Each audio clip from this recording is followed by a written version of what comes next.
How to add Oberlo to Shopify. Hello everyone, welcome to our channel, and let's see whether we can do it or not. Because after going through some articles, I have been able to find out that Oberlo is no more available on Shopify, and you can also confirm it by going through these chats.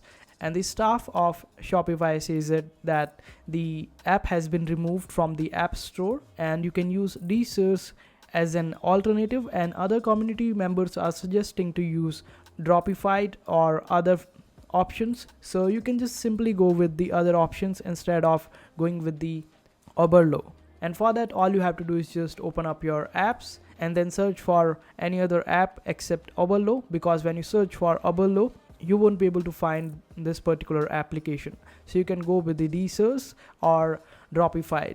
It's all up to you. You can use the other alternatives. And that's how you will be able to replace Oberlo. I hope you like this information. Make sure to hit that like button and also subscribe to our channel for more helpful videos.